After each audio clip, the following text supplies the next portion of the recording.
Recently, the beautiful island nation of Sri Lanka has been making international headlines, unfortunately, not for the most positive reasons. The country is struggling with its worst economic crisis in 70 years. Sri Lanka defaults on $51 billion external debt. There is no fuel, there are no medicines, critical surgeries are being cancelled. The country is dealing with rampant inflation. One estimate from Johns Hopkins University shows real inflation at over 130%. The pressure on the government was overwhelming, with tens of thousands protesting outside the presidential headquarters. On July 10, thousands of protesters stormed President Gotabaya Rajapaksa's official residence. But how does this affect tourism? Is it safe to travel? Are there still shortages of medicine, fuel, and food? Is it difficult to get around? Are things improving or getting worse? Should I just go to Bali instead? Well, let's get into that. Welcome to Sri Lanka.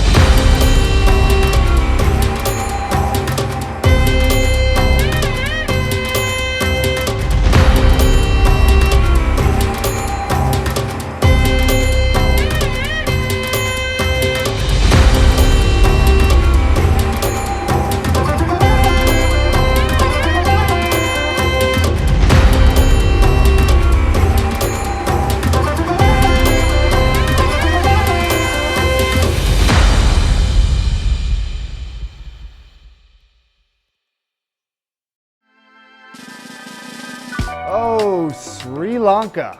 What the heck is going on? If you haven't seen any of my previous videos, my name is Steve Yalo. I've traveled quite a bit around Sri Lanka a few years ago, and I'm so happy to be back.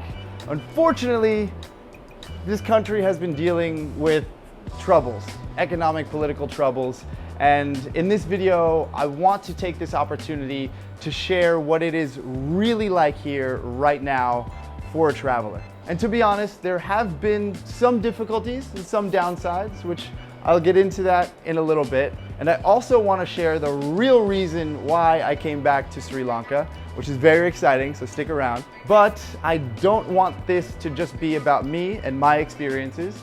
So first, let's hear from some other people that I've met throughout this journey.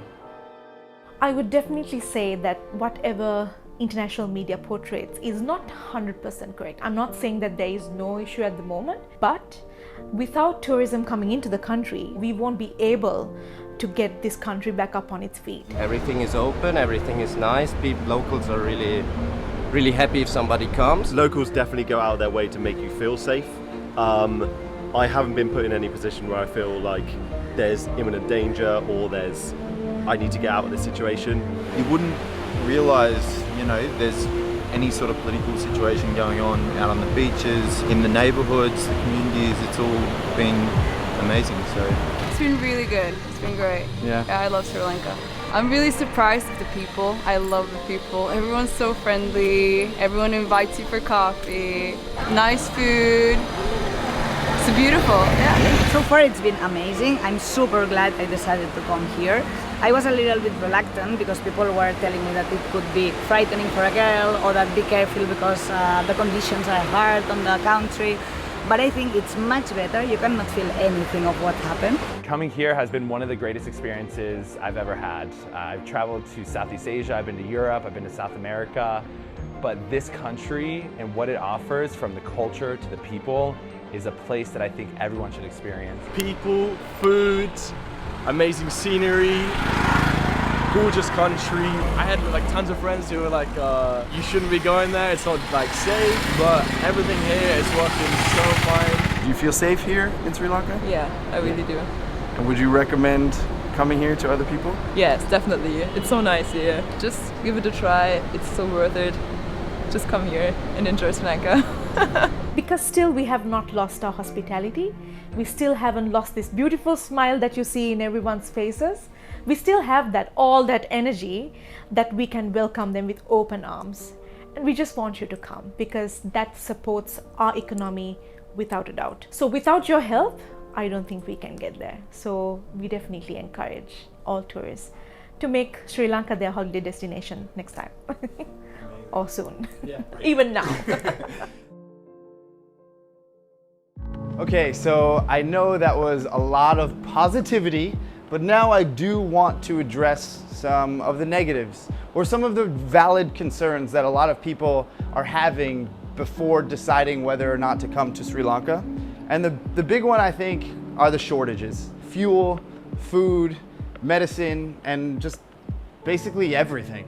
And the reality is there was an extreme shortage, but that was a few months ago and things have been improving.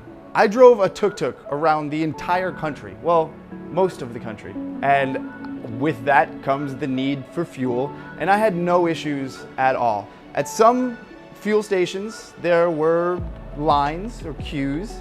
Some of them were longer than others. There have been fuel stations that have just not been open, but you just drive a few more kilometers and you'll find another one. So I've never been in a situation where I ran out of fuel or even really waited too long to get it. So it's been no problem with that. So the second concern most people have before coming here are power cuts, because they need fuel to run the power grid here. And with the shortage of fuel comes a shortage of power. But things have been getting much better. There have been power cuts, about 1 hour every day, depending on where you are in different locations. They actually organize it so people are aware ahead of time so you can plan accordingly. Luckily, I've been very grateful to be staying in places that have generators. Depending on where you stay, they might have access to a generator. If not, they usually know ahead of time when the power cut is going to happen, and it's only about an hour to an hour and a half. It's not a big deal. Now, the real big issue here is honestly not for foreigners. The big issue is for locals, because as a traveler, as a foreigner, you're barely affected. Sure, you may get a power cut once a day for an hour. It's not a big deal at all. The real issue is hitting the locals really hard. Because of this economic crisis, the value of the Sri Lankan rupee was cut nearly in half. So imagine that. Imagine all of your money in your bank account is now pretty much overnight, one day, worth half of the value. And then on top of that, most of the goods, most of everything, the price increased, and in some cases doubled. So just imagine that. All of your money being worth half of what it previously was, and now everything is double expensive. It's crazy. As a foreigner, you don't feel that because the value of the currency dropped significantly. So now the US dollar is actually way more. Honestly, it's just sad. I feel really bad for locals, and I'm astonished with how resilient these people are. They've been dealing with one after the other of just constant hardships. Yet, as I travel around this country, people who see me are smiling. I know they're probably struggling with their own personal issues and finances, but they're still friendly. I was here a few years ago and it feels no different at all. And ultimately, I think the best thing we can do as foreigners to support these people is being here. Come here, stay here, spend your money here, support the locals, and honestly, it's paradise. And there's not many people here. Accommodation is available everywhere, and some of the most popular tourist destinations right now are empty. So this is the best time to be here. I just love Sri Lanka. This place is amazing. My biggest suggestion, if you are interested in coming to Sri Lanka, would be to come now. Don't wait. Oh yeah, and the real reason I came back to Sri Lanka is for a very special travel challenge called the Tuk Tuk Tournament. If you haven't heard about this, I actually participated in 2019, which is the last time they've been able to do this just because of everything that's been going on for the past few years. But this is a very special event hosted by an amazing company called tuktukrental.com, where any time of the year you can rent a tuk-tuk as a traveler and drive anywhere around this country, which is just super fun and convenient to have your own transportation to go wherever you want at any time, but also one of the most unique ways to get around. Anyway, they organize an event called the Tuk Tuk Tournament, which is a 2-week challenge around the entire country, competing with teams from all around the world, to complete as many challenges and visit as many locations as possible. There's a whole point system. It's organized so well, and we just finished, and I'm gonna be making some videos about this. So if you wanna see those, please consider subscribing to this channel. And if you made it this far, I'd really appreciate if you like this video, and feel free to share it. I would love to share this message. I think there's a lot of misinformation being shared about Sri Lanka, and the truth is this country is amazing, so easy to travel. People are so friendly, and you should definitely come here if you're interested. All right, that's it for me. I'll see you in the next video. Peace. Good weather, good sunset. Please, you come to Sri Lanka, but waiting for you, Sri Lankan guys, come to tourist people, okay? I love you, I love you, I love you, Sri Lanka. Thank you very much, bro.